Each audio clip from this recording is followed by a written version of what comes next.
Ladies and gentlemen, welcome back to the TELUS Esports Series, where I, Dia, joined by Crackshot, who is on this side of me, bring you all of the Canadian Apex that you could ever desire. We've got plenty more of it here today, and Crackshot, the stakes are high this week. Absolutely. This is the last time we're going to see some teams on stream until playoffs, because today's the second last play day in the regular season. Yeah, we do have, and again, for those of you who are just tuning in, who are like, oh, what is the TELUS Esports Series? We have just reached, I think, our 4th week of play so far, and we've got both of the divisions that played today, which is our Open and Beginner, playing on both Wednesday and Friday. So this will not be the last time, the last shot for these squads. However, it is going to be a super important step, especially for those that find themselves near the bottom of the leaderboards. However, before we jump into those leaderboards, I do want to take a look at the highlights that last week brought us, just to give you an idea of what the TELUS Esports Series has to offer. The thing that I'm most concerned about for LPD. All right, let's take a look at this. Last week was kind of wild. We got to start it off in, I believe it was the Open Division, with some really high-octane plays. We'd been bumping around the Beginner Division for the first 2 weeks, but this is where we got to see teams like Level 4 Gucci Purse show us what they were all about, and it was really nice to see, especially those teams that are drawing a lot of inspiration from the ALGS and the way that they approach these like slow late-game fights, get to shine and continue, I'm thinking, to improve into this week. Crackshot, what did you like most about last week? Last week was really interesting. I think how the final circles played out was pretty cool, honestly. There was a few... I really liked the fact that we had a few sort of like front runners in the lobby that like weren't really able to necessarily get it done at the end, but that just meant like another team was able to step up and shut them down. There wasn't really, I would say, like any, I guess, runaway lobbies per se. Everything was within reach with the teams that are in that final circle, and I'm kind of interested to see how that plays out, because these placement points get more and more important as we get closer to the playoffs. That they certainly do, and with that end game play that you talked about, a lot of teams at every level of play are starting to hone their competitive abilities. TELUS Esports Series does have those 4 divisions that we've been alluding to all day, and some of them are more beginner-friendly than others. In the Open Division, which is what we'll be covering today, it is definitely our least beginner-friendly, our least forgiving, because we have teams that really want to compete no matter what the cost. It's been really inspiring, I think, as well, to see how all of our divisions have adapted, and we can look forward to the finals broadcast for checking in with our beginners and our intermediates to see how they've improved their own games. Right, and these teams are going to get a chance to, be on broadcast with some really, really great talent. Yourself included. They're going to have an awesome chance to really like play in this match point format, which I think is what's probably most exciting for a lot of these middle and lower skill kind of players overall. You're never really going to get a chance to do that anywhere else. It's already one of the comments that we've gotten a lot from some of these players is that this competitive atmosphere can't necessarily be matched in ranked play, regardless of what rank it's at. We've heard this from players from the beginner, intermediate, all the different divisions. It's cool that we're kind of creating that spark and giving people a chance to be exposed to that, because that makes them want to improve, and that's kind of what this is all about. The tournament play is just such a different beast. I have no idea what we're seeing on the left side of the screen, by the way. Just some guy doing push-ups with no hands. We do pull from player streams for things like this, yes. So I'm hoping that's a sub-emote, but surely you can't have this going on the whole time, right? I mean, it very well could. I mean, it adds value, I think. He's saying this is how easy it is for me. Look, I don't even need hands to do push-ups. But how easy is it for Is This Black Ops 2? They took over from Mushak in week 1, who were the leaders in the beginner division, and they've kind of just not really looked back. Geriatrics have been sort of on an upward trend as well. They didn't start very hot, but they've really cemented themselves in that number 2 position here in the beginner division. So cool to see all of these teams and how things have shifted around since last week. Yeah, really curious how Mushak's doing. I know they were one of our teams using the Rampart, and I look forward to seeing them, hopefully, in the finals. Looking pretty good for them. Going on over to the intermediate division, however, Rotate Right Meow finds themselves in that first place spot with, actually, I think surprisingly, was it Boa Boys, that I'd expected to be a little bit higher given what we'd seen from them previously. Just barely slotting into those top 20, but still technically qualified at this point. Yeah, top 20 is what you're looking for. It isn't, again, just a typical ALGS format in the finals where, teams that come into these events will have pre-existing points to work with. It's anybody's game come finals. Everybody starts at the same level, and we're going to move from there. And so, whether it's, some of these top teams that have been really dominating the lobbies they've been in, like Crimson Lotus or Washington Slosh, like, it's anybody's game come that day. As long as you show up, you have a chance. So let me, as we jump over into the advanced division, ask you a question here, Crackshot. Yep. And you're okay. You're going to be on the spot. It's okay to not know. The beginner the intermediate and advanced that play on Tuesday, Thursday, are these leaderboards factoring in their performances from yesterday? These leaderboards are not currently updated from those positions, though. Okay, this is at the start of this week. I did reference them a little bit. I looked at them, from yesterday, and there wasn't too much movement. I don't think too many teams slotted in either of those divisions, or there was too many teams that slotted out. So, relative top 20 within these intermediate and advanced divisions, obviously there's going to be some no surprise teams like BR Demons atop of the leaderboard here in advanced. But very cool that we've got TMU represented twice. They're looking for both of their teams to make it in here. Toronto Metropolitan University representing. Yeah, I think a really inspiring performance from them, and where you're going to see some repeats here as we jump on over to our advanced division standings, because as we talked about last week, there are a few teams that are double dipping, saying, yeah, we're going to play in our own division, and also really try our skill up against the best of the best. So you're going to notice people like Canadian Demons that are popping up just like they were last week. Level 4 Gucci Purse, who I referenced at the start of the broadcast, actually almost dropping out of top 20 right now. Yeah, they're very close to being out of top 20. I'm really hoping we see them kind of bounce back just for their team name alone. I think it'll be a lot of fun for myself and you and some of our other talent coming in for the finals to get to call them out as a team name, and that's solely why I'm rooting for them. Yeah, I'll be honest with you. I've talked about this team outside of the broadcast just because of their name. I also talked about BR Demons outside of the broadcast, and they sit at number 12 right now. So when and if we get to see them in the finals, they can hold on to that spot. I am really excited about this roster. They've brought a lot to competitive Apex as a whole. And as you all know, or as most of you will know, the Apex Legends Global Series did kick off this past weekend. So there's a lot of mounting pressure on squads that are competing in the TELUS Esports Series that might be looking towards the Challenger circuit in their future. Right, and this is a really great stepping stone for a lot of those teams, especially in the open division, where it's gloves off, anybody goes, anything goes. You're going to play against some really, really strong, talented players, whether it's teams like Gamers with Damon, their side, or BR Demons, led by Reeds. These are some solid players, and it's going to be invaluable experience for those players looking to kind of make that jump to the next level. But it's also valuable experience for some of the teams that signed up from intermediate or even beginner to play. They just kind of want to see what it's like at the top. Maybe they feel the rush. They might not feel like they can win any game, but they feel the rush of being in the lobby, and that's what they like, and that's kind of what the open division's all about, is anything goes. Yeah, and I've really personally enjoyed being challenged in Apex and in competitive play when you realize that there's something that you can be doing better as a team. It's not just that you're being outgunned, but it's that they're moving better. They have a better game plan, and that can be really inspiring. It's how a lot of even talent at the very top level of this game gets their start, is by dipping their toes into that competitive experience, and it's fortunately what we're able to do for Canadians. I was going to say all over the world, but really all over Canada. So that's how that works. I mean, Canada's a wide country, as we mentioned last. We keep bringing that up. Yeah, it's a big world out there that we're trying to encompass, but it's for anybody in Canada, right? So, it gives a chance for your West Coast folks to play against your East Coast folks. You're not necessarily going to meet up with a lot of Vancouver-based folks. Might not meet up with a lot of Toronto-based folks in their weekly matches, or if even just in ranked, you're not going to be connecting to the same servers. So you're also exposing yourself to a new player base and new community.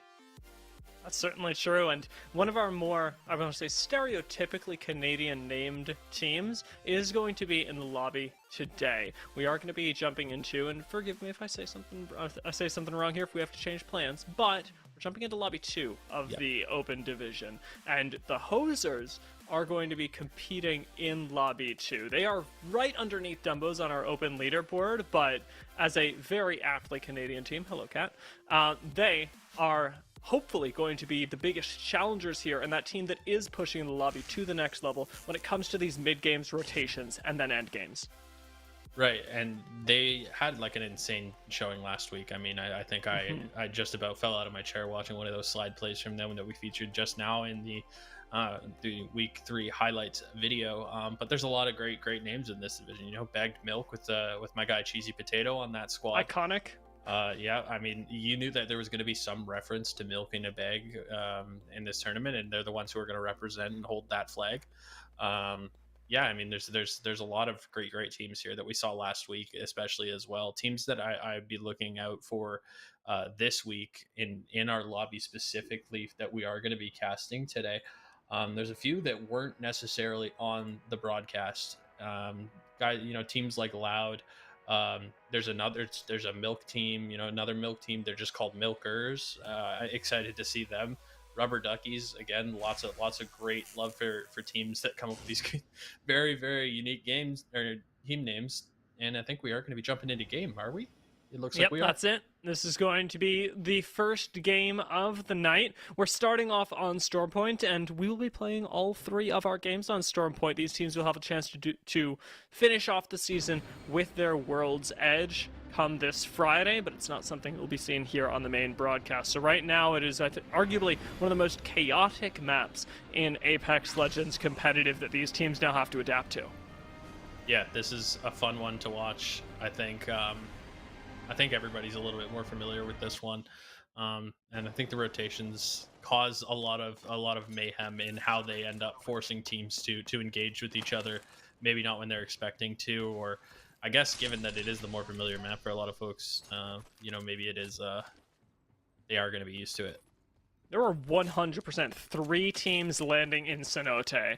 Not as a POI that I've seen all too often contested for how removed it is from the map, but with not 2, but 3 different squads, I'm expecting it to be a bloodbath. I keep my eye on that kill feed, just wondering when it's all going to happen. Level 4 Gucci Purse, of course, going to be in an excellent position when it comes to third-partying a fight like this when it breaks out. Dead off drop, starting things off well without a knock initially, but laying over some good cover fire, and the turboed up Havoc is going to be such a big boons in the hand of Migo at the start.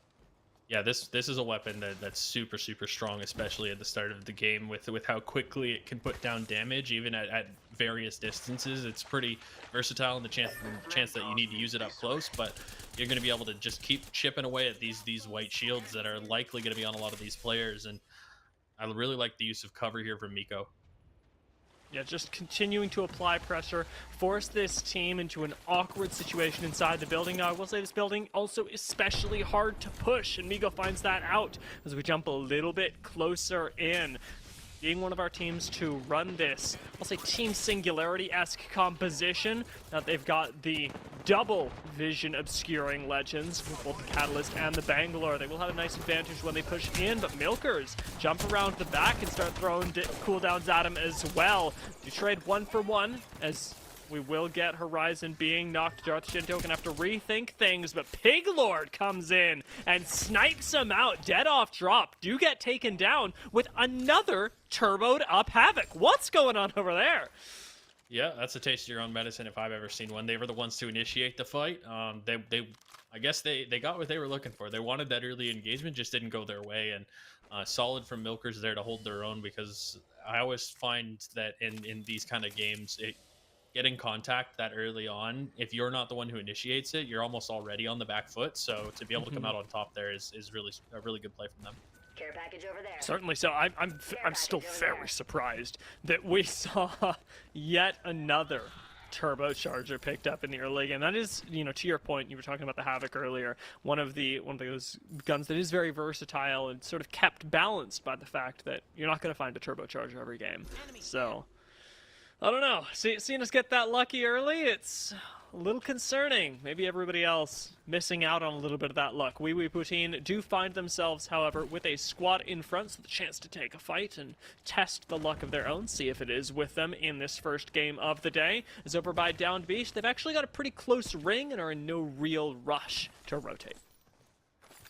Yeah, they're just going to continue to loot up here and continue to improve their arsenal ahead of what could be their first fight coming in on the ring here. There isn't too many teams close by, but that can change very quickly. I think we've seen that time and time again with how these lobbies end up shaking out. A little bit of damage going down earlier, or maybe he's just testing his recoil pattern. I'm not really sure. Could be both. Por qué no los dos? We are getting a slightly different team comp as well. We talked about, actually we barely talked about, but we did mention technically the Horizon earlier, as well as the Bang Catalyst lineup that was being run in the squads contesting over by Cenote AK of Wee Wee Poutine. Definitely going with our stock standard. I think what a lot of people would consider the most powerful composition in Apex right now. Generalists for certain. You've got Catalyst that can save you in the late game, that can really lay down a lot of pressure with the walls, and Seer, Ultimate combined with that, but then you've also got the Valkyrie, and this is what really brings the composition together, allowing somebody to get aggressive on the flank as well as relocate the entire squad.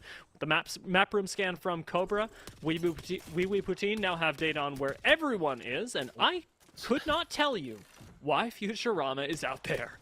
He's going for a swim. Maybe he was just kind of like hoping that he was going to be able to, I guess, sneak by undetected, but again, you mentioned their composition kind of allows them to really, I guess, set the pace of the game that they want to play. They're going to have a lot of information with this composition. They're going to be able to decide, hey, we can either just spot for a bit, we can hold, we can maybe push, we can choose our positions before we take these fights. That, you know, gives you so much information to work with, that you can play pretty much as tactically as you want to. And I guess you know, a consequence of that is that sometimes you'll find somebody just slowly trying to swim past you in the water. Very, very confusing start to the game for Wee Wee Poutine, but they found some direction. Now pushing out and seeing if they can contest over here by North Pad. Nice shield break from Cobra, but needs to pop a bat themselves before actually pushing this any further. It's Big Smashers on the other side, running with triple mobility-centered legends. They got that zip line out, the smokes behind them, and while they haven't been knocked yet, this is a team heavily on the retreat. Yeah, I mean, that early damage is kind of what sets the tone, sets the pace of this fight, and they can really decide how they want to do this. Now they put some pressure, they hold up. Now they're just making sure that they don't get caught in the crossfire. It looks like they have some more information on this other team over here featuring Rusty and company, who they basically don't want to put themselves in between the two of them.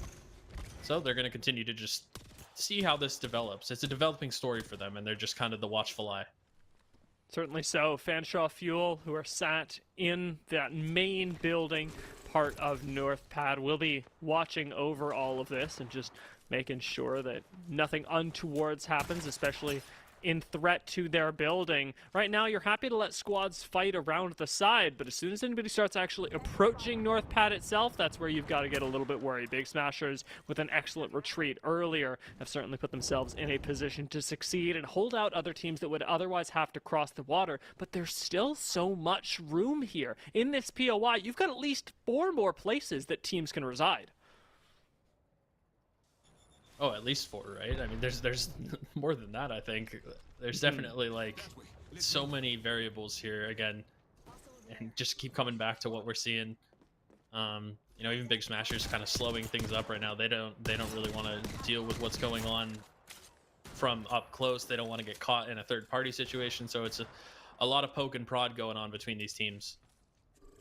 Yeah, and, you know, at the moment, this is a relatively standard game plan for a lot of teams. Yep. Sit up top, poke people out, get your Evo shields up. You're noticing Big Smashers outside of that 1 gold have themselves on double blue, but unfortunately, not every team is going to make it to a point like this. Loud, another squad biting the dust before we access what it seems like a lot of teams are predicting to be our final zone. The only reason you see this many squads up here towards North Pad is because they think it's ending here. Otherwise, nobody's posted up in that building or on this height. Absolutely, and that's something, I guess, oh, Rusty, be careful, buddy. He knows he's being watched. Again, it's a very interesting game of cat and mouse going on right here. But you're definitely right. These teams are predicting what's going to happen with this final zone already, and especially in this division is where you're going to see that happen. I saw some interesting stuff pop up on my Twitter. It might have been a consequence of following Esports Dia on Twitter. Ooh. Some people posting like how accurately they can predict final zones, and seeing some chatter about that recently. And I was aware that that happened, but I guess not to the extent that it does. And the real competitive worlds of Apex out here, teams definitely are in this lobby are going to be aware that there is, they're going to play percentages, right? That's exactly what we're seeing Big Smashers do right now. They're playing a high percentage that the zone's going to end up somewhere over here based on what they've seen so far. Now deciding that they're going to, I guess, take this fight now. They don't want to lose out on these potential KP or get third-partied by the teams that are likely rotating in just from their flank on the right there.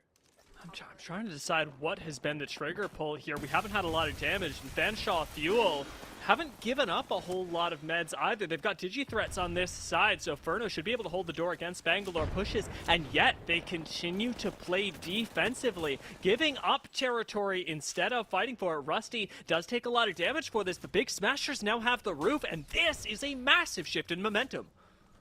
So they've basically forced a team below them. Now the question is, are they going to continue to try to hunt these guys? They're aware of the position of these guys. They know how close these guys are. Okay, they're going in. Here it is. That's a quick shred from one player there, knocking down another.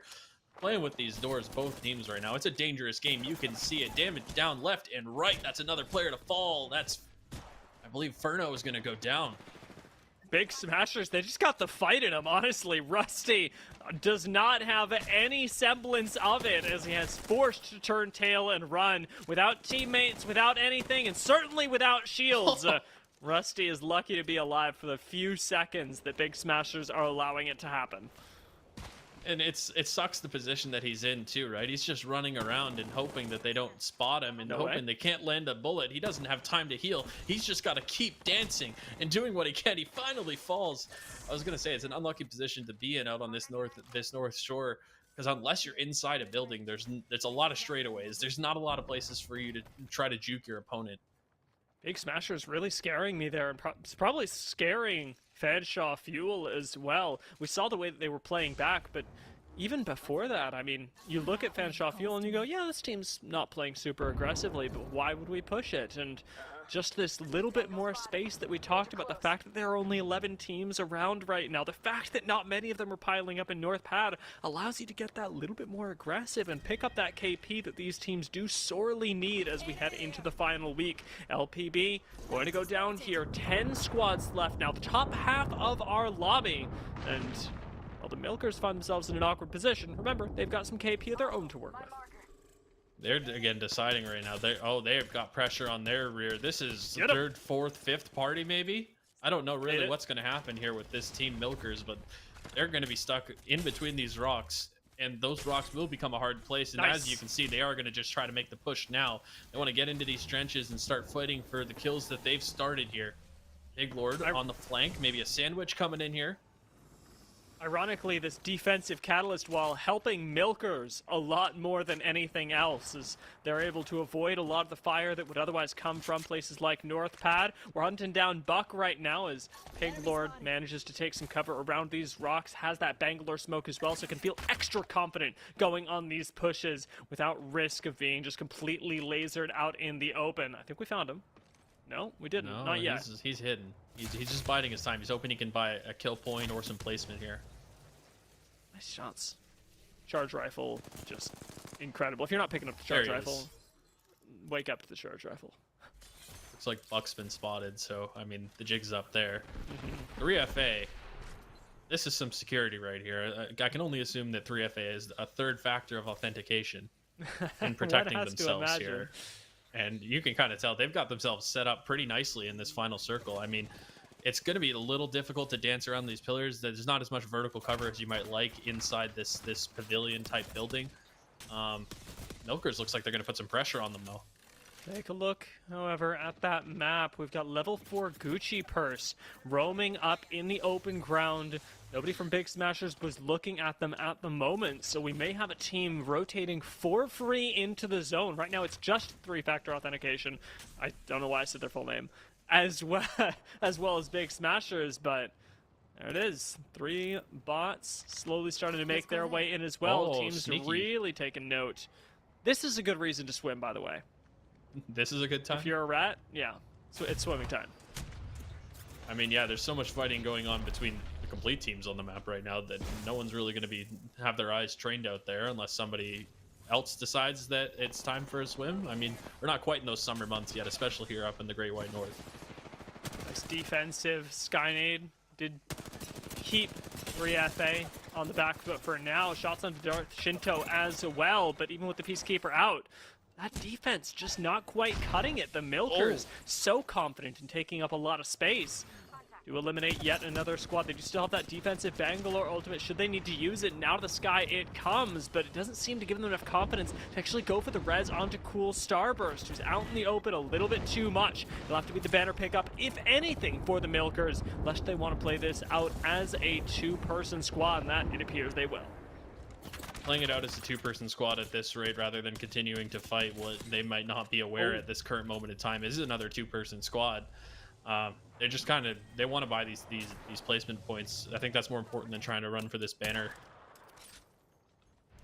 Nade doesn't connect onto Big Smashers. Still low ground, but dead center of this ring is the team on height. Dark Lord, Naz, and Buck have made their way up there. You remember, we were worried about Buck's health earlier, and yet somehow they've survived. Alive and kicking, absolutely. I mean, there was a few moments there where things were looking dire for Buck. I mean, he was kind of trying to just snake his way into the zone, does manage to get in, and now it's actually in a pretty good position to sort of wait for the fight to come to him, and I think that's kind of what they're going to have to do. And it looks like him and Dark Lord Naz up there. Yeah, they've been spotted. Teams know that they're up there, but again, how do you push this without putting your team in too much jeopardy? That's the question. I'm watching that Pathfinder zipline. There are so few legends that can actually find you a different way up there. Horizon being one, Pathfinder being another. Neither seeing a lot of play in competitive right now, but here it comes. Shinbi's already put this out, and it means that Big Smashers get to take the fight up against the 2-man squad of level 4 Gucci Purse and wipe the floor with them. That is the unique aspect of picking up a legend that no one else in the lobby has. Yeah, I mean, that's, again, the teams aren't really going to be prepared for it. Plu's still putting down some shots as well. Now they've got this position. I mean, I guess that's why it was valuable, right? They make that push. They're like, if we win this, then now we stand a really good chance at winning the lobby. Hoser's in a rough position here. Vander just trying to escape as Pig Lord and Milkers, they do manage to get Starburst back up. And it looks like they're going to be trying to shut another player down. They will get him. Last 4 teams. Damage. Yeah, I mean, this is difficult for teams to push again. Now they're, I guess this team, Big Smashers, are the ones that have the power position. It's going to be see if they can use it better than the team that just took it from. Should be able to, especially with this bow check. I mean, Big Smashers, the risk that they run here is that are those Pathfinder zip lines that they've laid themselves to get to and from this height. It's turned this from a 1-access high ground into a 3-access high ground, and it does make their position all the riskier to play. You do have to be careful about expanding ordinances here. That kill unlikely to go through, even if the Arc Star lands. And Big Smashers do want to save their big utility like this for the later game. Just want to make note while we have some time here. The Chicken Wing's still just chilling out there. He's been going for a swim for a good amount of time now, and I don't think anybody in the lobby is even considering that he could be just lonesome out there behind that rock.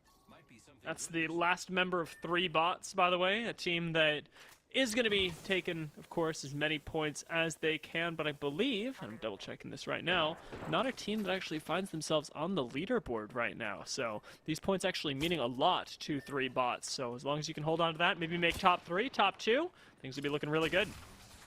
Another zip. He's going to. Oh, they're going down. Big Smashers, actually, I don't think I was ready for this. I came into today going, all right, Hosers, show me what you got. Big Smashers are the ones that I should really have been scared of. This is the second time they've done this too. Remember that Fanshawe met an unfortunate end earlier in the lobby when, you know, it wasn't necessarily clear why they were doing what they were doing, but they got aggressive when they did, and it paid off. Milkers likely going to go down here. Pig Lord very low, and there's no way of holding off this push, especially on the low ground. Nades are nothing, and the Milkers do go down, leaving us in the top 3 squads. It's another win for 3 bots as they survive a little bit longer. The Bronze Bonobos still alive down here, have just lost 2. Big Smashers are on a roll this game, and having sat here at North Pad for as long as I can remember, it does not look like they have been challenged at all. Bronze Bonobos not able to get the shield swap, and Molten Mania bites the dust in the dead center of North Pad. That's second place for Chicken Wings. That is a big win for 3 bots, and it is an even larger one for the Big Smashers. I like Chicken Wings' timing there, you know, rather than waiting for the carnage to be over. He simply counted to 3 and decided to go. He'll get a kill point for it. Big Smashers and the Chicken Wings, big winners at the end for their team here. Good start to the day. That is so good for both of these squads. Big Smashers, obviously, hugely important game for them. They wiped out 4 squads, I think it was, during the course of that game. It might have been 5 if we include level 4 Gucci Purse's 2-man up on the height. So a lot of points going their way. And that's exactly what they need, right? Again, this isn't the last play day per se, but I always, if you can get a lot done today, then come this Friday, it can just be a Friday for you. You know, it can just be, let's get on and play some games and not make it too stressful. But for teams that are, you know, going to find themselves on the brink after today, you know, come Friday is going to be make or break for them. And, you know, that's not a position that I would, you know, envy being in. So definitely considering that this whole final week means so much to a lot of these teams that are sort of, you know, scampering for position within that top 20, huge game for Big Smashers. It really is. They were at 9th coming into the day, and with this game alone, I'm sure have jumped several spots, especially given how quickly the squad in 8th, LPB, went out before them. The competition between these teams has been very fierce, but to see it come to a head like this, I was definitely surprised myself. Yeah, absolutely. Surprising. There was a number of surprising moves. You know, I keep alluding to it. Big Smashers making a couple pushes at, you know, what otherwise might be considered ill-advised times, but hey, look at them.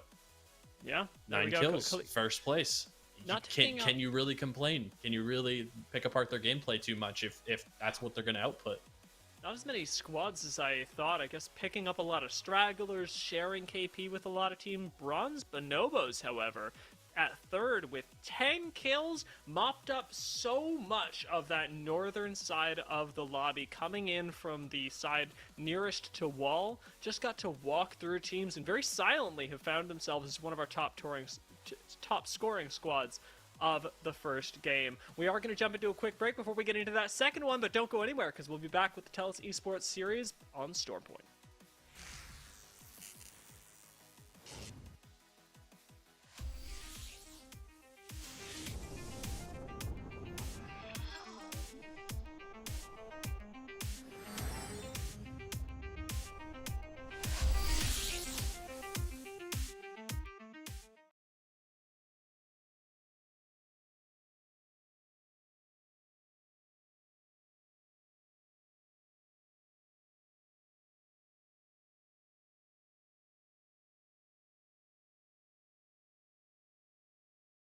The thing that I'm most concerned about for LPB right now is their rotation. It will take them through fragments, showing off the new Wraith emote. Let's go!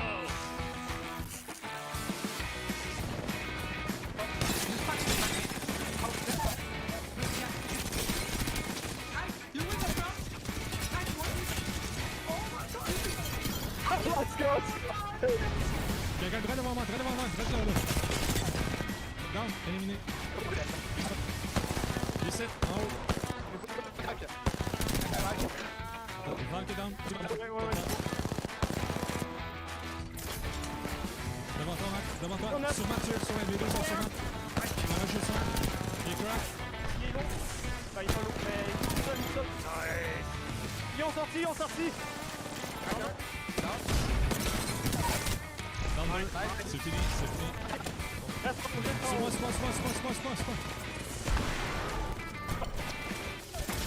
Vas-y, reste.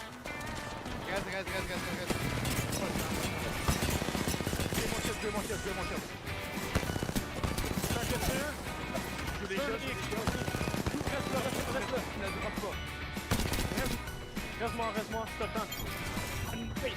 Yeah, boy. First drop onto Cuba aimbot. Good opening there, support, good damage coming in here.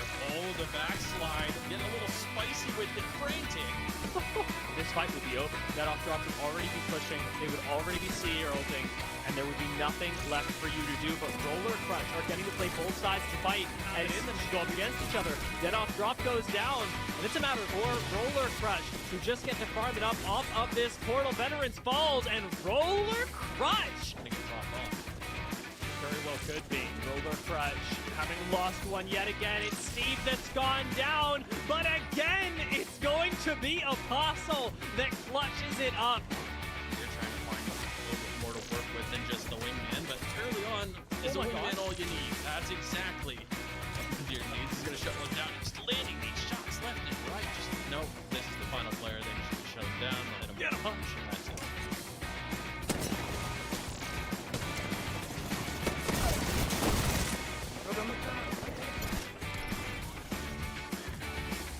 No, one more.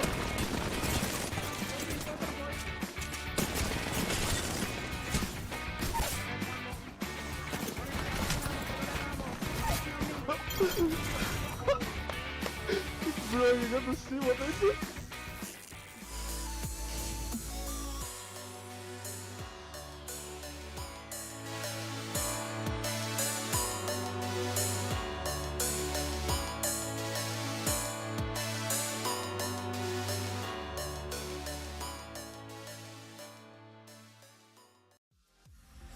I was fine when you held my hand. I was fine when you pulled me down. You said the stars would answer. You said our prayers were written down. I was fine when you pulled me in. You were forced to leave. Welcome back to the TELUS Esports Series 2, where Dia and Crackshot have just broken down our first game of the day, one where Big Smashers did indeed big smash Crackshot. Yeah, they played really well, honestly. Again, I keep looking back at a couple key moments in that game where they had a super powerful position and said, you know what, I think we can win this fight. And it paid off both times for them. And, you know, winning those fights ultimately solidified the game for them. It allowed them to dictate the pace on the teams that they were fighting against. Something that's super underrated, I think, in the current meta of Apex is, you know, these rush teams, these teams that are willing to initiate the encounter, I think are gonna, you know, it's gonna pay dividends eventually for some of these guys, and for big smashers in that game, huge. And what really stands out to me is that not only did they do exactly what you're saying, take the game into their own hands and put other teams on the back foot, but they did so without running either of what are widely considered the two most powerful legends in Apex Revelry. Season 16 has seen the introduction of basically just Catalyst, Seer, and nothing else. We've seen a few Bangalore Bloodhounds, and they fall flat on their face. And yet, suddenly we show up here for the Open Division the last week, and we are seeing Pathfinder, Wraith, Bangalore dominate? Yeah, that's an OG combo, if you will. Like these guys are probably some seasoned Apex vets. You know, it's like three of the characters that you would see in the game being picked together. Maybe, I don't know, season 2, 3, 4. Like, you know, that's when you're seeing, well, probably the last time you're used to seeing that as frequently as you might normally see it. But you know, if it works for them, it works for them, and that's the beauty of this. Just looking at the map again, Milkers, after winning their last drop and taking out Dead Off Drop at Cenote, have decided to hot drop themselves over on the Mirage Etoile this time around and try and contest for fish farms. There is another team in this area, and you can see Milkers' gameplay clear as day. It is early KP. Early KP, yeah. I mean, that's kind of what they're looking for, and I mean, it looks like, yeah, okay. There's, again, this is just weird that we're seeing, you know, such hotly contested areas a few games in a row here. Mirage Etoile lots of value out of this POI in terms of the loot that you get with an armory right nearby as well. It just gets even better, and it looks like Milkers may very well be going for that. They at least put themselves between this other team that's landed with them and the armory and are able to deny the loot, really no matter what path they take. They can go passive and actually do the IMC, or they can sit here and wait for the team to come to them. Maybe even both. Yeah, I mean, taking it into their own hands right here, and they're going to, it'll pay dividends later if they just put themselves in the position to say, hey, let's not take this engagement. Let's just take the guaranteed bonus of being near that armory. I don't know. I'm a big fan of the way that they positioned right now, and as that IMC is underway, I think Bronze Bonobos have taken note of this and gone, well, our loot wasn't that great, but at least we know that we have time. Free run of the, not mill, of the fish farm for the moment, and they're going to make the best use of that, maybe even rotating out before this IMC armory is done. I know we've just picked up the Ult Excel. Valkult's almost off cooldown anyway, so if you want to start rotating up to the north where the zone does seem to be pulling, Bronze Bonobos can start working on other teams that perhaps are in worse positions than them, if not by the loot, via the terrain. Right, and that's what they're going to want to do, I think. I think they're kind of grouping up right here. They're going to make some purchases if they can, and continue to upgrade. Again, the team that they did see early on that they didn't get a chance to engage with, now it's going to have much crazier weapons than you'll even be able to get out of your replicator here once this is all said and done. So there is somewhat of a stopwatch on how long they're going to be able to hang around in this area if they're trying to play the long con in this one. I don't want to see them stick around for too much longer. LPB, however, they've found themselves in a fight. The fight that Fish Farms has avoided. It seems Lightning Rod up in the north has just taken with full force, and this is another one of those squads that, as we talked about last game, does have to be careful. They were in 7th place coming into today, died early this time around, and can't afford to do that for 2 games in a row. Their presence in these finals is on the line here. Definitely. Okay, Beast of the Hunt's going to go off. Hosers look like I mean, we've seen them get aggressive before, Dia. We've seen what they can do. Okay, there's one. Marsh. Proficiency. Proficiency can do this, along with Lane as well. I mean, LPB got a lot of competitive experience here. The thing they don't have is a lot of cover. Proficiency just gets out-angled there, and Lane left wondering what the next move is going to do. Trying to push Marsh right now with a shotty. Isn't going to be able to connect nearly as well as the crafted Volt that Marsh has. And LPB again go out before hitting top 10. That's rough news for them because, again, these are players that, as you mentioned, you expect a lot out of them, and whether that adds pressure or not in these situations, or whether that's going to, force them into a worse position on the leaderboard, we'll have to wait and see, but just not really expected. And of course, regardless, Hosers isn't really a team you want to come up on early anyway. We've seen how aggressive these guys can be. We've seen how decisive they can win fights and really pick their engagements well. Yeah, good plays all around from Hosers to get that, because that's a solid team knocked off early, and that's, the type of wipe you can get where you're going to snowball a little bit, and that's the exact type of team this is. Yeah, fortunately enough, they've got a nice angle on the next zone as well, being able to come in from the north. There's just a whole lot of flexibility when you're playing out of the position that Hosers are in. Loud, however, another one of our teams that did die a little bit earlier than I was hoping for. Wanted to see what this squad was made of, and this time they may be able to show us, as we do get yet another northern pull. They find themselves, if not directly in the center of, just off to the north. Yeah, I'm excited to see Loud. Last week we didn't get to see a lot of their full team. We only really got to see most of, Nadir on this side's heroics and buying time and placement points for his squad.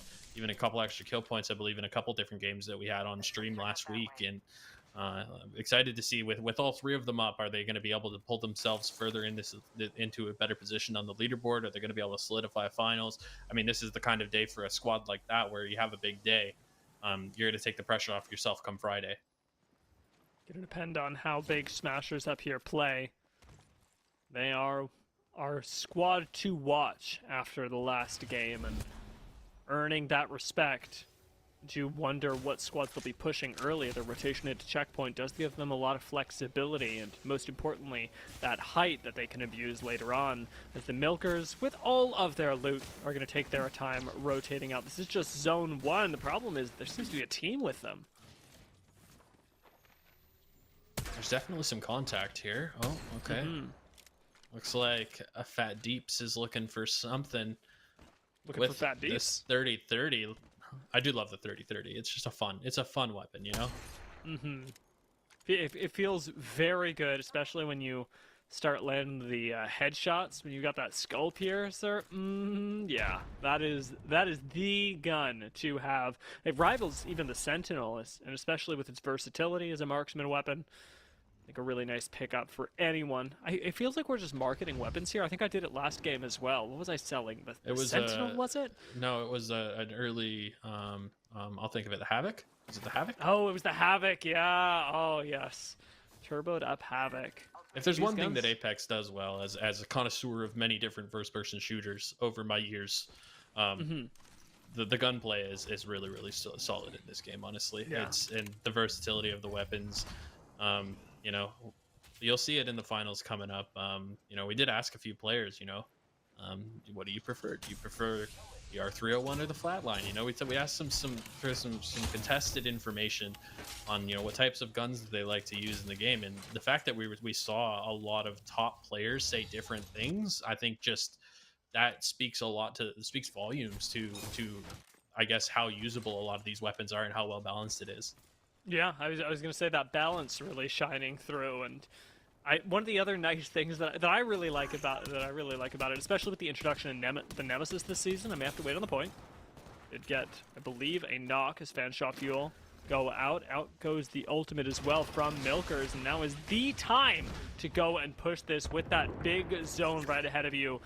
An impassable black hole that Milkers have just laid down. They're approaching this from the low ground, and Valcolt is going to try and take this team out to safety. Will we get the knock in the air? It does not look like it. The Milkers don't get those kills. Squad in front of them lives to fight another day.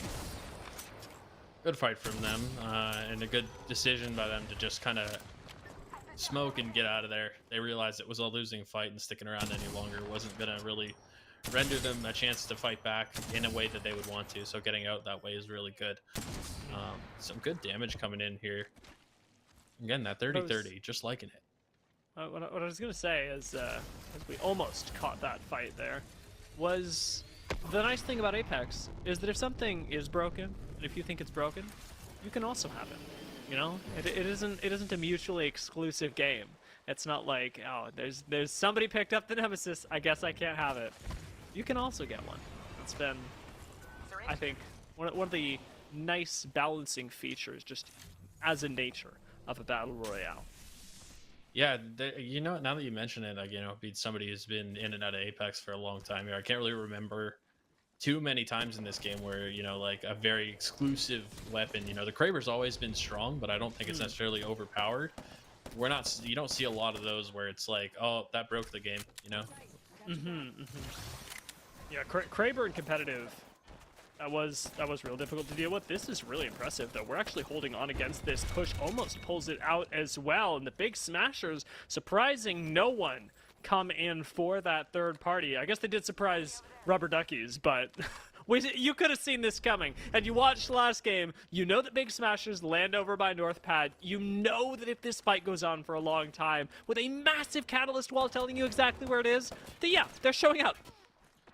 Yeah, I mean, they just get that, like, Metal Gear Solid exclamation point over their head, and then all of a sudden, you know, a few seconds later, they notice you, and then, you know, I guess if you watch the last couple of games, then you know what happens generally, and you know, this is a team that's not necessarily been on my radar, so I'm kind of excited to see them sort of pop off the way they are and have a huge night here on our last stream before these finals. Yeah, Hosers, another one of those teams that I'd say I expected to have a big day, but I'm still hoping get their chance to pop off as sort of setting the precedent for what we'll see later on. They are uniquely one of our other teams to be running that Pathfinder as well. Interestingly enough, we have these, like, you know, the top placing team going into today and the squad that won our first game, both running the same legend. There must be something I'm missing about Pathy. Yeah, and I don't know. Did we miss the memo? Maybe. Yeah. Pathy got buffed. I actually did play Pathfinder. I don't play a lot of Pathfinder. I started off the game just like everybody else. I was like, you know what, Pathfinder seems cool. Not really my style. Wasn't one of those people to pick up on the mobility legends. Played him today. Absolutely popped off. I think I have to play Pathfinder all the time now. Yeah, I mean, definitely in, ranked play, public games, I think there's definitely still a case to be made for Pathfinder for many of the reasons that we're alluding to here. Nice Cyril. Defensive start for a dead off drop, but they got wide swung on. They just don't have any control of the angles right now. What looked like a really good way for dead off drop to defend has turned into one of the most scuffed engagements I've ever seen in my life. The entire team runs by Haruke, and Big Smashers still get the chance to come around, swing this again if they want, and finish off that last member.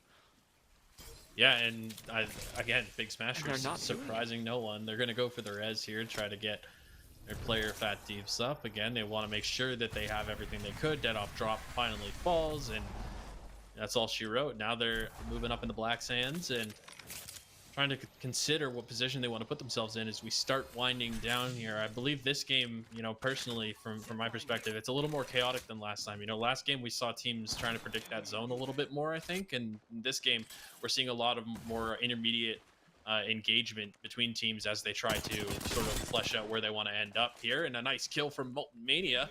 That's cool starburst to fall. Bronze Bonobos finding another kill point. I think they've noticed another down here. They've got one more to find on this squad. I don't think that they're realizing, I guess, where this player could be. Certainly confident pushing up.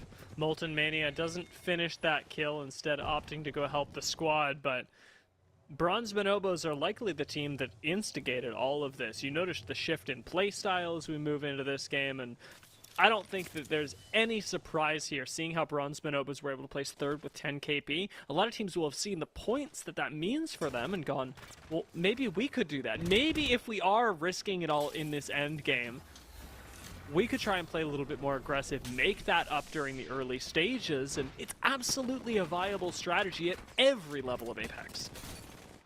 Hoser is putting a lot of pressure on Wee Wee Poutine here, but Wee Wee Poutine is dealing back a good amount of damage, I would say. It's still a rough position to be in. You're herded like cattle at this point.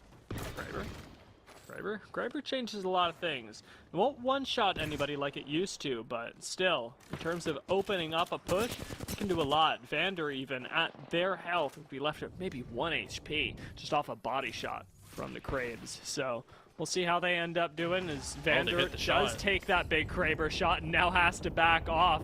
Hoser's having to get aggressive to cover, and now we're left in essentially a 2 versus 3. Frantic takes to the roof. Marsh is, well, hosed, gets taken down, and now our Hosers find themselves in a 2 versus 3 with Wee Wee Poutine fully pulling out the Uno reverse card, or more appropriately, the Kraber. Yeah, they were kind of, that's impressive, honestly. Good, that's some good casting right there. I think casters need to get a shout out. You're saying this Kraber's going to change the engagement. You alluded to the fact that, hey, if they get that damage, that could shift the fight. Not 3 seconds later, crack, the shot's in, and boom. I watch a lot of Apex Legends. That's seen it happen to many teams, and it is nice to see that at this level of play that these teams also recognize that, right? As soon as Wee Wee Poutine get the crack, they don't doubt that the advantage is shifted in their favor. They, much like us, recognize exactly how the game has changed around them and take advantage of it, moving themselves to a better building right now, a more active positioning. They've still got a lot of shots left in this big Kraber, and Wee Wee Poutine are chilling right now. Big chilling. That's exactly what they're doing. Oh, did he get that knock? I think he might have. Did Cobra knock somebody? Your shields are low enough. Yeah, that was a knock. I think he's still doing How did he damage. get that nade? This guy's actually Kobe Bryant. He's just firing this Kraber off. He's going to see if he can get some more damage down. I mean, why not, right? You might be able to knock somebody down, change an engagement. Anything that you're doing in a game to make it harder for any of the other squads at any moment can never really be considered a bad thing in Apex, I don't think. Defense line too. Not going to be able to go through this, but if you can just catch their feet. The scary thing about a Kraber being in the lobby is no longer being one shot out of nowhere, but it is when you are healing. If you are ever in a position where you're like, oh, I have to heal, that Kraber will one-shot you. Doesn't matter where it hits you. It's absolutely terrifying, and it has changed the game of so many squads that thought they were in a safe place and didn't know about the angles that other squads had on them. Loud do have a nice angle out here, one that will take them a little closer into the ring in a few seconds, but should also leave them with a fair bit of high ground and cover as we approach the end game. Yeah, I mean, this position that we see from Big Smashers as they, once again, make their patented move of dropping down from a power position. I don't think it ended up being much of a power position, honestly, because everybody's got a building or a rock that they can hide behind, and the whole lobby's just focused on the top of that hill where they were hanging out. Loud is going to just quietly rotate in behind them, and they're lasting a while in this game. I mean, we saw them go out a little earlier than maybe they would have liked in the last one. Kraber's still here in the hands of Cobra, looking to find something. He's going to speak his head out a little bit, but they don't want to overextend. They've got a very good position here. They know it, and Frantic and Vander from Hoser still alive and kicking over there. Fence line going to be safe to hold, and I'm taking a look at the minimap right now. Wee Poutine, their spot's actually safe. Inside of this building, they're going to be able to play. You can just sit yourself in that corner. It's a hack for all of you at home. If you look at the top left on the minimap, and the next circle isn't blinking, you're inside it. It's really nice for when you're trying to figure out whether you're like on the edge or not. And this has been Pro Tips with Dia. Yeah, that's ALGS strats. It's a great segment. I'd love to have that next time I'm playing pubs and trying to do my best. You know, It's the little things. I always feel like any game, no matter what it is, needs more tip screens. I love reading tips in games. They always teach you something about the game. Or it's like, I don't know, you jump into a game of Overwatch and it's like, did you know that if you kill Zenyatta, then he doesn't kill you? And you're like, thank you. Sometimes developers like to have fun with their tip screens during the loading times, and I'm sure that those developers will also be happy to know that at least Dia is reading them. Yeah, it's true. Your work is appreciated. The chicken wings. We've seen this before. Yeah, you're gonna have to put in some serious overtime right now. Chicken wings better be walking away with the majority of the prizing, as 3 bots are able to pick it up. Bronze Bonobos do have to rotate into the ring as well. Do not have a lot of cover, but I believe have a little bit of low ground that they can play. Maybe a head peek, and oh my lord, that's the dreams of yet another cut short. 3 bots go down. Oh my god, that's the worst caster curse I've ever done, I think, in Apex history. That's gotta be. It's really I feel really bad now. Next time we don't talk about it. Although, to be fair, we did talk about chicken wings the entire last game and nothing happened. So, maybe it's chicken wings. Yeah, but I think that I'd like to think that the gaming gods even things out. Yeah, that's true. It went too well last time. You've expended all of your luck. Wee Poutine actually putting their luck to the test by playing on top of the roof here. Not as safe as the position inside the building, but it does give them the chance to rotate out later without tanking zone. So trading off now safety for later safety if they can get there. Bronze Bonobos certainly pushing themselves to that next circle as they take the wide swing on the Hosers, eliminating our second place squad in the open division and securing themselves a nice bit of safety. In the meantime, Cobra tries to take a angle with this. Kraber does still have 5 shots left, and with 3 teams, this is still game deciding. Another 140 for Cobra.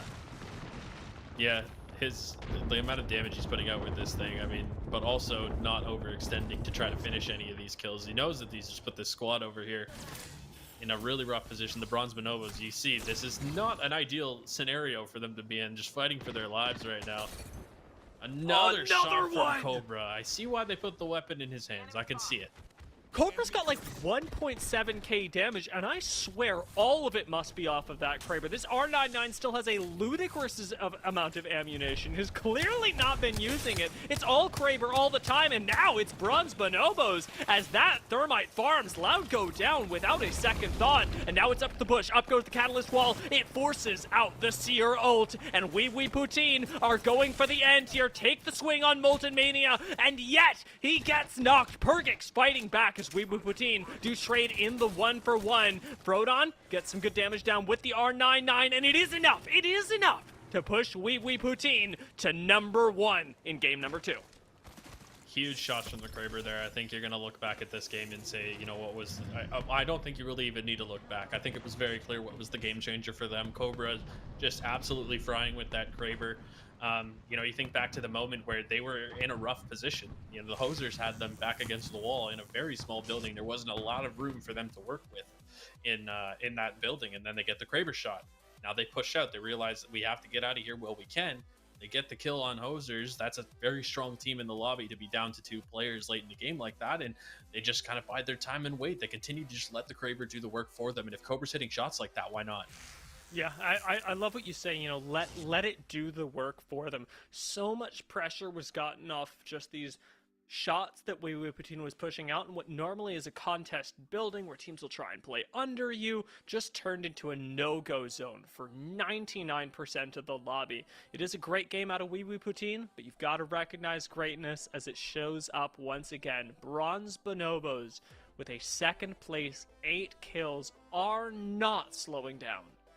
No reason for them to either. Again, it's been not the loudest, I guess, kill points that we've seen. You know, we're just kind of tuning into their team here and there, and they're cleaning up as they move along through the lobby.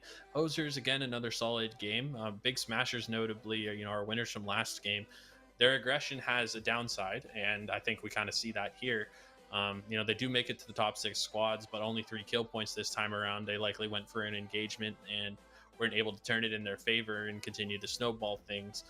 The same way that the Hosers were into position number 4, you know, losing their player there to that Kraber shot from Cobra, you know, lasting as long as they did, I think is really good for them. Loud as well, another team that I'm happy to see finishing in that top position there. They're a team that's going to really benefit a lot from these placement points coming into this day. And yeah, I mean, just a solid game too.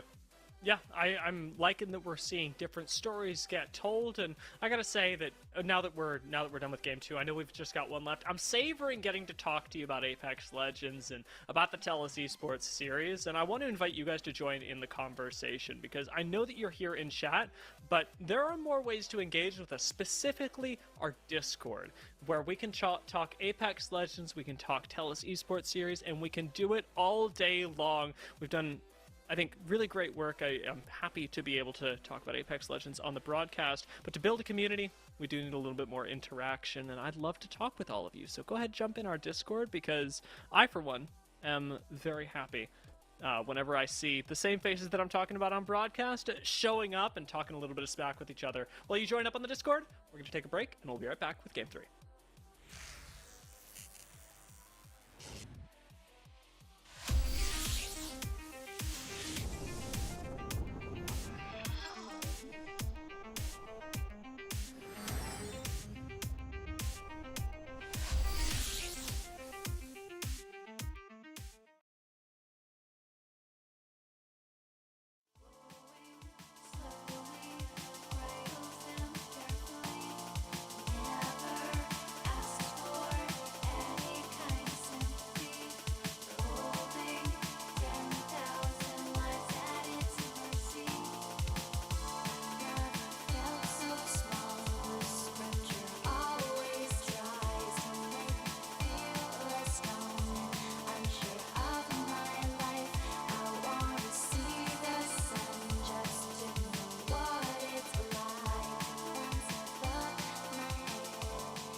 Right now is their rotation that will take them through fragments, showing off the new Wraith emote. Let's go!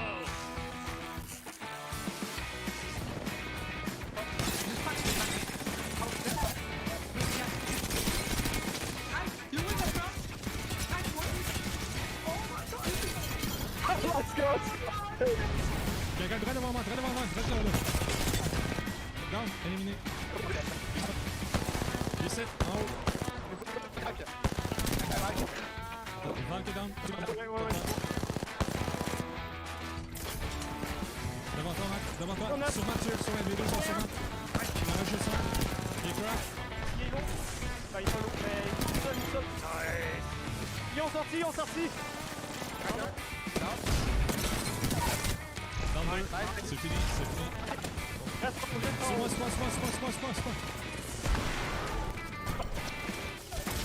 Ah, je suis la zone moderne.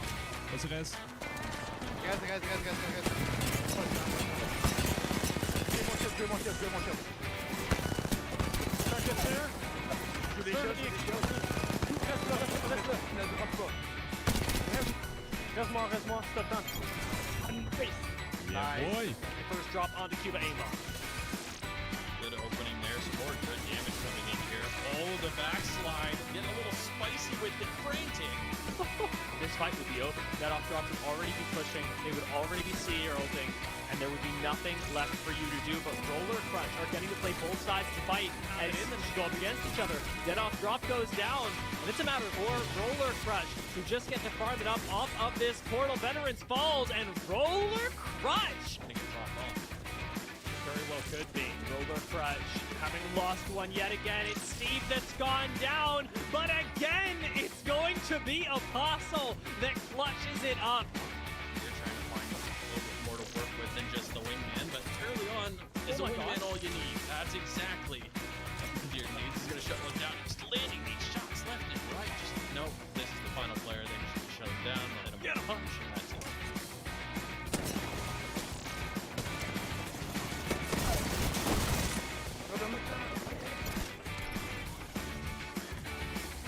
No, one more.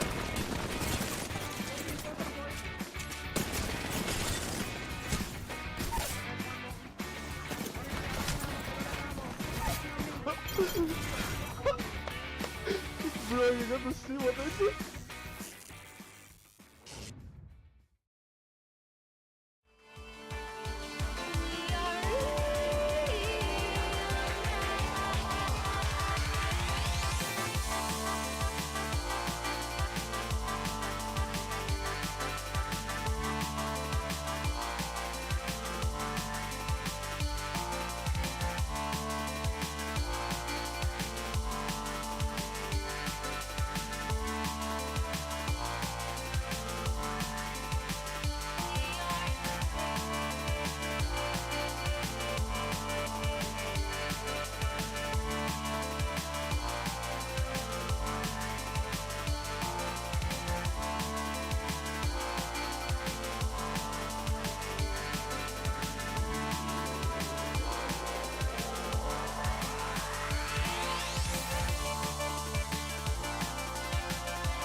Welcome back, folks, as we are about to jump into our third and final game of the night. This is, as we talked about, Crackshot, the penultimate day for these teams to be able to rack up points, and it has come off the back of two very exciting games, and for very different reasons as well. A big smash out of Big Smashers, and then, honestly, a really calculated win that we got in Game 2 out of Wee Wee Poutine.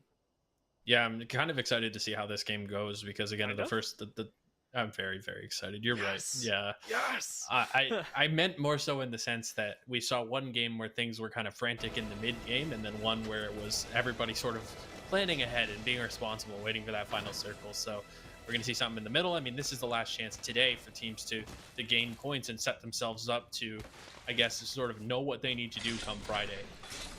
We've certainly seen teams like the Milkers try and go for points. I'm looking at them right now off on the western side of the map. They tried to land over by Sonode. Nobody landed with them, so now they're on the push up to Wee Wee Poutine, our winners of game number 2. We'll see how that fight ends up breaking down, as this time, thankfully, the circle is giving us a totally different look and pulling us down into the southeast.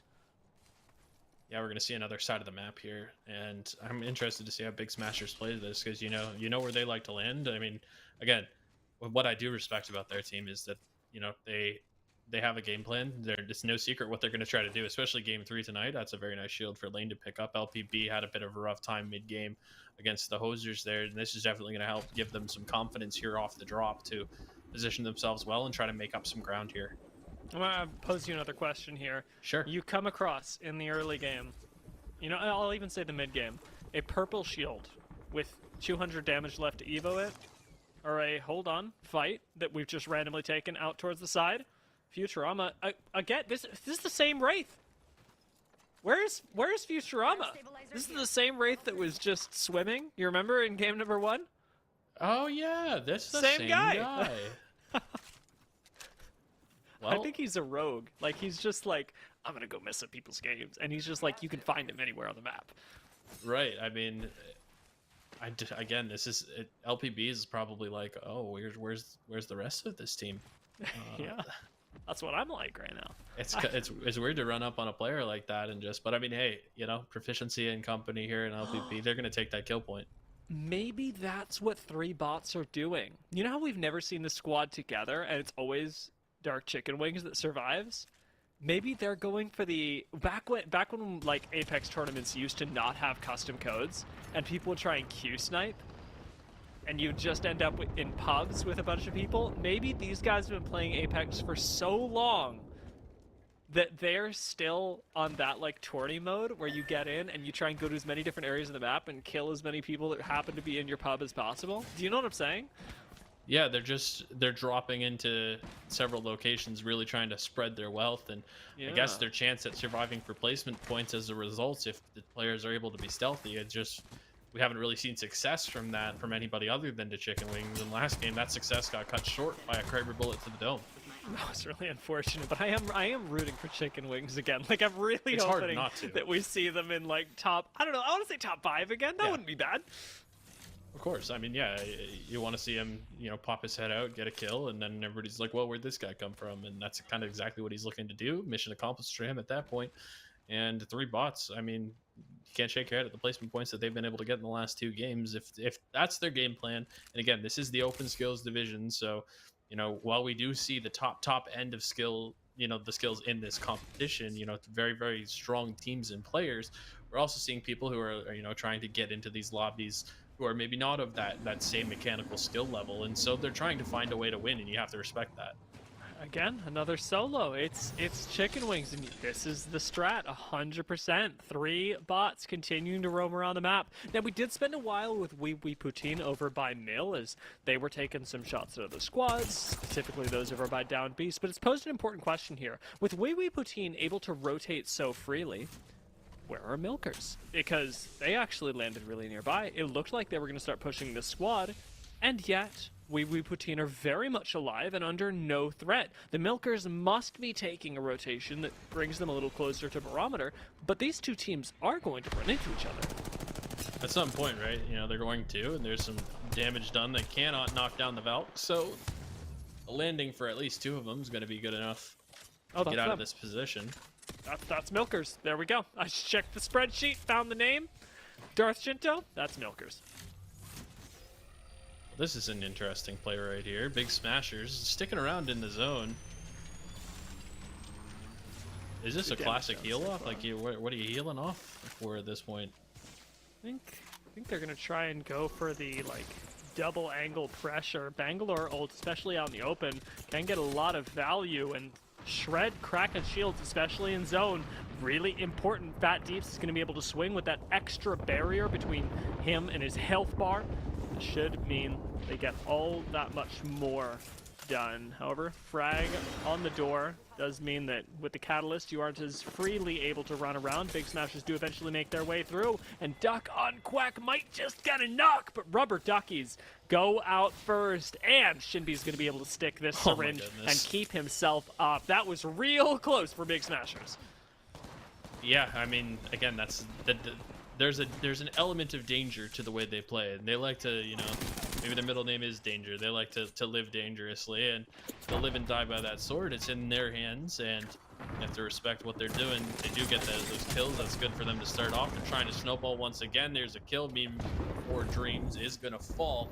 Got players going down left and right, though. It does look like my question in early game was answered. We're seeing some intermittent action heading in towards the middle part of this game. 12 squads up, so a few more than last time, I believe, at this point in the game. But there's fights going on. Teams definitely are I don't know if it's the pressure that's kind of getting to them. Maybe they just want to, you know, they're getting antsy. They want to get involved and really try to solidify their kill points at this point. I mean, we've certainly decided that those kill points are going to be almost exclusively around Fish Farms. As Fanshaw Fuel put up the defense of their life against that second place squad, but a palm tree is meager cover for Furno, and the rest of his squad is going to have to disengage, trying their best to survive in the face of an ulting Bloodhound. It is not a position that I envy. Definitely not a position that I would, you know, consider wanting to be in. And the Hosers. Okay, Frantic's gonna knock one down. Hosers again. They're a snowball team as well. They definitely want to get this momentum going. Rusty trying to stay up. He does get one to shred. Trying to get the kill point down. If he can shred through that shield, this is so big for Fanshaw Fuel. He doesn't get the kill in time. And dead off drop are going to pick their Bangalore back up. Real nice cover that's thrown out in the middle of the open, but it is not enough as somebody walks up right behind them, and Vander takes out Hakure. This is, unfortunately, a spot that dead off drop were trying to avoid and yet found themselves dead in the center of, and the 30-30 shots aren't going to reverse it. Vander does get knocked, but Hosers still, with relentless force, are going to be pushing up on this and likely taking out yet another squad. Yep, Hosers is back with a vengeance here. They're not going to roll over and take what happened to them last game. They really want to get a solid game in here, both in terms of placement points and kill points. They know that they can catapult themselves into a position where, hey, come Friday, they can just have a good time with it. Oh, getting in the Trident is not the safety that you thought it was, but we're out of ammo on the Nemesis. There it is. Dead off drop do go down. I wish Tridents were safer, but they're more or less just the promise of taking more damage because you're a bigger hitbox.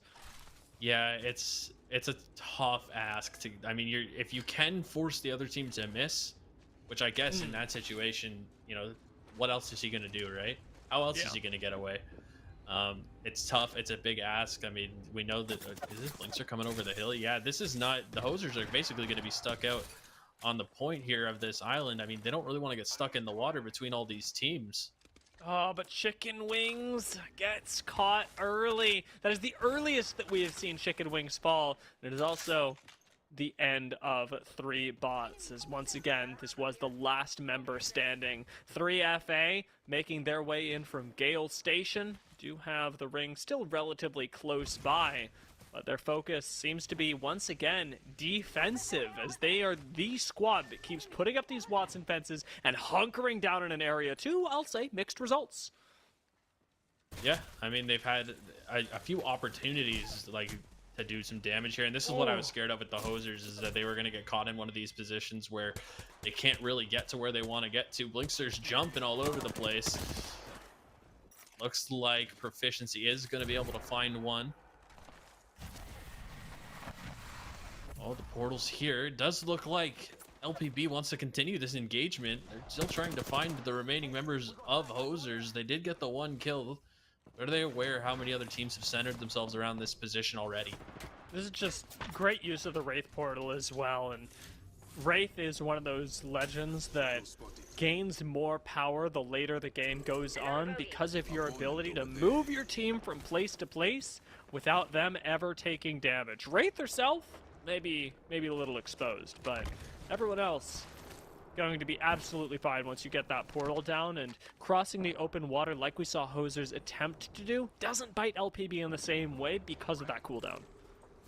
Right, and these team comps coming in late game to sort of make these decisions, I guess, for teams easier or harder. I mean, you have to decide kind of what team comp you have. Hoser's an aggressive team. You cannot fault this sort of comp for them to be able to hop on teams early, but again, it does kind of hurt in these situations where they're trying to move around properly. They're trying to get into better positions.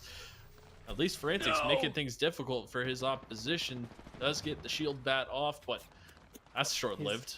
Yeah, he's out of gravity lift, and Vander has to come group up with his teammate lest these other squads around just push a solo. There'd be no answer here, and we'll be waiting for that gravity lift if they want to try and retake the Mirage Etoile. There is a chance that with LPB up here, your safer play is to sit down, but LPB are going to go for the push instead, risking the high ground to go for this extra KP. Lane down to 50 HP, has to be very careful about where he chooses to heal. Pops in the door and is going to, I believe, be able to heal up as the Hosers, unfortunately, do not last the night.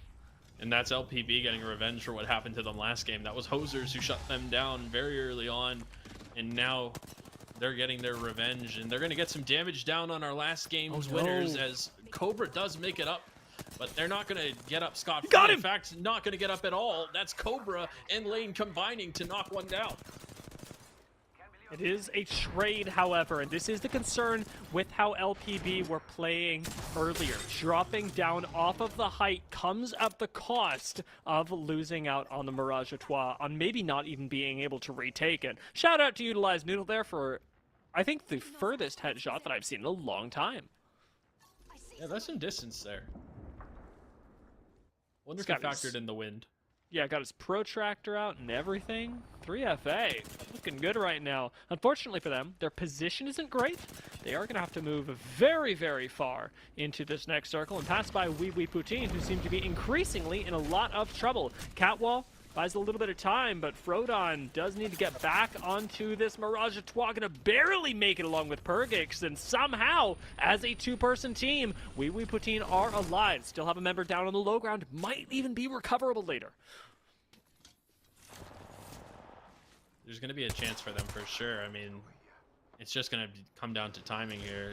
Dark Lord Nas up top is going to be the combat to Noah. But Noah's got the aim trained in that position, and it looks like they want to initiate this engagement. Here we go. Bronze Bonobos slowly but surely pushing up on this building. Nice angle does get found, and it's actually a pretty even trade. The R99 putting in overtime there as Molten Mania gets to peel for his squad mate.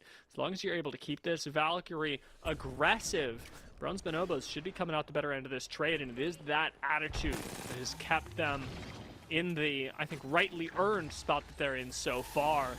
This is a little too aggressive, though. You don't want to climb in that window until you're sure you have pressure. Up we go as this squad runs away. Stuck with an Arcstar, though. Dole is going to go down. The team just barely coming in time to back him up as level 4 Gucci Purse do bite the dust, and it is so close. Yeah, I mean, he was just like a fraction of a second sooner, and maybe that trade doesn't come in as quickly as it does. So timed pretty well. You could kind of tell that they were, the player who initiated that engagement really wanted to get things going, but Noah coming in for the trade. I mean, solid stuff from them.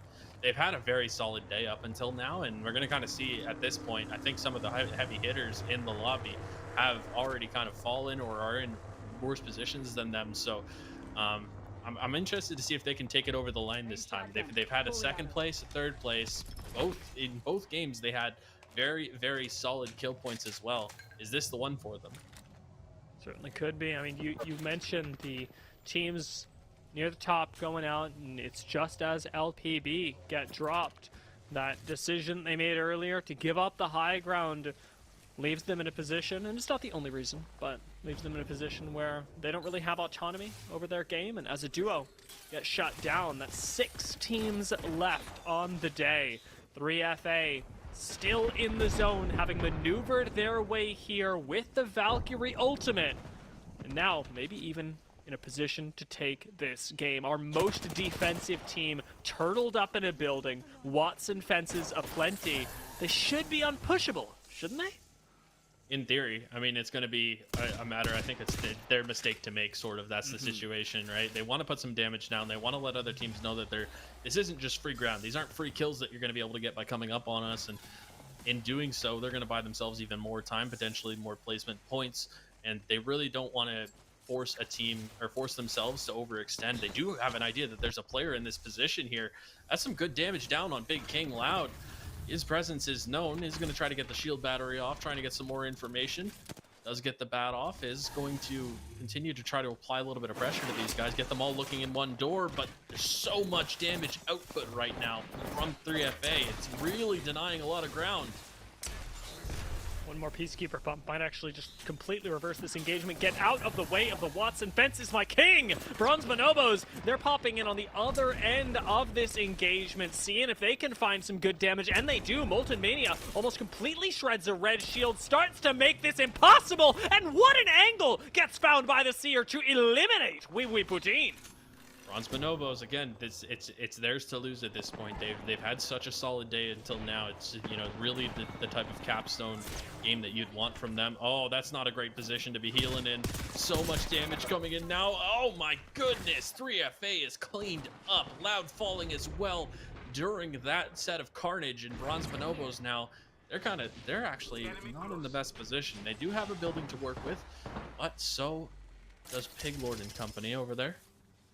Yeah, this really Big could go Smashers. anyone's way. We're waiting on this next move. As you say, Big Smashers, absolutely terrifying. But we've got to give the shout out where it is due. The Milkers have made it in. The squad that hot dropped for the first 2 games, who didn't take the fight in our third, have made it all the way to endgame now and could very well make this one theirs. Will it be the double up? Will it be the first win for Bronze Bonobos, who've been sitting just outside? Or will it be the comeback story off that team that likes to drop hot? Milkers are just 2 people, but they've got the Horizon and the Bangalore, 2 big disruptors in the late game. Right, and I mean, it's going to be whether either of these teams realizes that that's a 2-person squad over there. I mean, from our position, it's easy to tell, right? We can see through walls. But in the heat of the moment, sometimes it's hard to calculate these things. Where's this zone pull? That's my question. I keep looking at the top left, seeing if I can find the answer, but it's going to be the single biggest determiner of who has the advantage in this late game.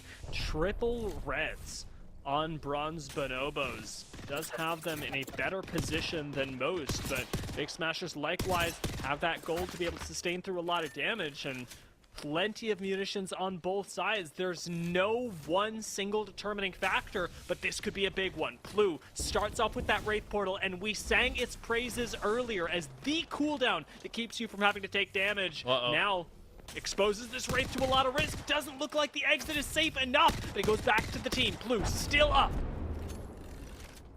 Again, we've seen Big Smashers. We know what their game plan is. Are they? Oh, they're getting dangerous. They're going to try to find the player on the beach. There's some great damage dealt here from Fat Deeps. All 3 players, I believe, went through the portal here, so they definitely put themselves in a decent position. But have they landed themselves in too much danger? Don't take it back! Don't take it back! Yeah, this zone hurts at this point. That's a tough thing to do. Not sure if that was even on purpose, to be honest. Not a ton of cover to work with at the edge of the beach here, and pretty well played, honestly. I think from Bronze Bonobos to not take too much damage there. This is a winning position, however, traditionally from Big Smashers, as there are a lot of rings that will pull just directly out into them. Taking a look at this one, though, it looks like we're going a little bit more central, and Bronze Bonobos very well could have themselves, especially with these catalyst doors, these reinforced positions that they've got, the winning spots. It will be a matter of how it comes down to Noah and being able to retake and reinforce these doors as they get perhaps naded, Valk missiled, bang smoked, anything, because those doors are the only thing keeping you alive. Prowler Bullet doing some damage here. Bronze Bonobos again. It's about management right now. They have to manage the fight, because as soon as they make too much noise or get too much damage on one side, they're going to get sandwiched from the other, and I believe that's what's happening right now. It's exactly, and I am very curious what these two teams are going to do. Somebody had the opportunity to play underneath and on top of the building, and Big Smashers have taken on top. Bangalore going to be really disruptive up here, as the ultimate can do maximum damage, but they managed to just barely find the one position where they take none of it. Big Smashers just on top of the world, on top of everyone, and taking it with a thermite as well. Huge beam out of blue to take down Fat Deeps, and he turns around and fends off, defends his squad from the other side. A res going out here is going to be just ludicrous. It should be illegal for them to get this player back up, as Molten Mania is getting picked up on the inside as well. 3 squads, we are so close to the end, and yet all of these teams are safe. Yeah, there's a little too much. I'm trying to just wrap my head around what's going on right now, Dia. This is a lot to process. There's Last a clip of the lot of RE45. players in not a lot of places. No, I do not like this position for any of them. It is way too risky. As we highlighted, there's not a whole lot of munition left in this RE45. That is a single one clip that you still got available to you, but Noah takes the wide swing and throws out the catwall. That's temporary safety for the squad. Fat Deeps has to reset, but Blue, what are you doing? Jumps forward and throws it away. Bronze Bonobos, they've still got 3 players up. Can Big Smashers recover from this? Out goes the res. No gold knockdown here, but they are back in this game. Bronze Bonobos trying to push, trying to keep the Big Smashers out of it, but are they going to be overzealous? Zone starting to push them out. The Bronze Bonobos have to drop down, have to take this 2v2 against the Milkers, and now it's all in the hands of the Big Smashers, who get the chance to drop down to play this Wraith knockdown shield. They keep him down, and yet Bronze Bonobos have cover as well. 2 versus 1, and it should be their game. The Bronze Bonobos from second, now finally find first. Huge game from them. That was so intense right at the end there. I mean, hats off to Piglord, first of all, for living as long as he did. Really was just kind of like hoping that he was going to be alive to see second place there. Ultimately didn't get it done, but you know who did? It was the Bronze Bonobos. They finally shut things down. Noah Molten and Dole Bob here just doing an insane amount of work, and the pressure that was on them, they were getting sandwiched from side to side. At one point they were getting sandwiched top and bottom. It was the hot dog style, hamburger style, whatever. It didn't matter for them. They stayed alive. They made it work. And, you know, hats off to them for crowning a day of solid performances with a dub like that. That is some solid end game polish. I cannot believe how well Bronze Bonobos managed that. And I was doubting. I was looking at this going, are we sure we want to swing? You see the catwall and you go, stroke of genius. Are we sure we want to push the roof? Yeah, it worked out for them. And dropping down to finish off Milkers as well. I've been praising Big Smashers for their attitude of being able to take on any team, of wanting to take any fight. But Bronze Bonobos, they took that to another level in the end game. I don't think I could ever have that confidence. It's a tough ask to swing out like that when you have a team right on top of you. Shouts out to Noah, because he said, you know, time's up, let's do this. Somebody's got to just fly out that door and draw the attention. You know, it's 2 big steps that you got to ask. First, you have to draw the attention. You have to not fall. And then your teammate has to swing out and actually be able to get that knock and give you that advantage in that fight. Yeah, it's just so ridiculous, and a powerful cooldown as well. We talked about this earlier, but Catalyst and Bangalore, lots of disruption available to them. And as the one squad in that end game that was running Catalyst, specifically for the Bronze Bonobos, Noah, who we shouted out, being crucial to that squad, reinforcing both sides of the door and throwing up the wall in the end game, you're seeing why people favor this legend so much. Yeah, I mean, there's a lot of favor in the way that lobby ended up working out for Bronze Bonobos. I think the end game did benefit their comp a little bit there. You know, being able to shut those doors solid really cut off the options for the teams that were trying to sandwich them. I mean, yeah, it was a lot to take in. I'm still kind of processing what went down. There was, again, a lot of players in not a very big circle, and you know, impressive to see how these guys are able to hang with each other in those situations. You know, that's a huge ask. Yeah, and for a squad that started off the day in 6th, their performances today are just going to rocket them up a few places, because they're constantly finding themselves in top 2, top 3, fragging out the whole time, and then being able to control the end game like that should give you a lot of hope for match point as well, because as we've mentioned, we've got one more day of play in our regular season, 3 more games that are going to be taking place on World's Edge on Friday. And then you've got to win match point, which is that highest level of Apex Legends, and Bronze Bonobos are clearly practicing for that.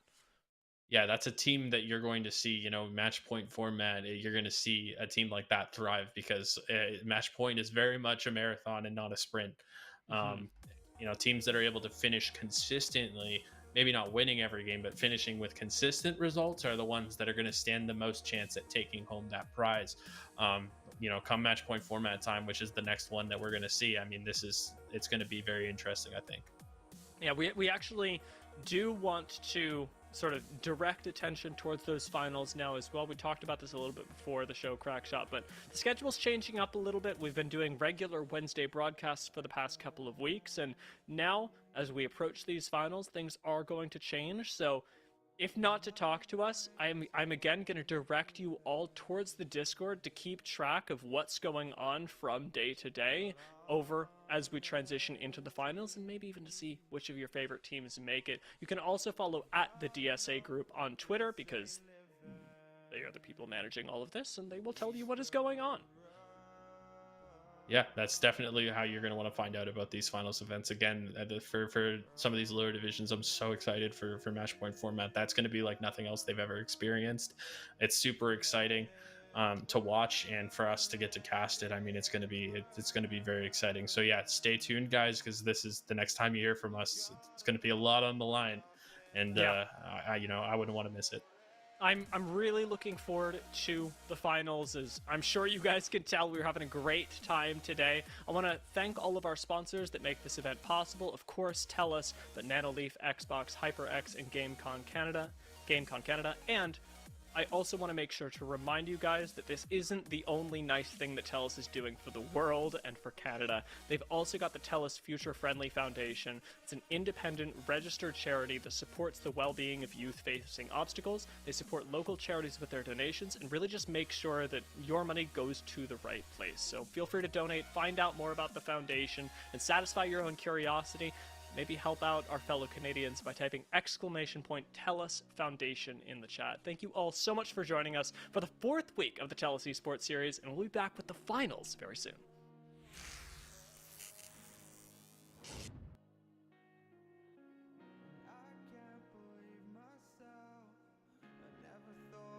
This would be our end, but it's nothing new. And my lover's honesty, I can push it back down if I have to. If you want me to, 'cause we can run,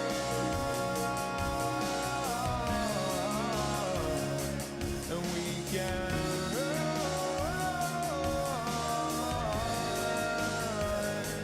the stars that fall all for you.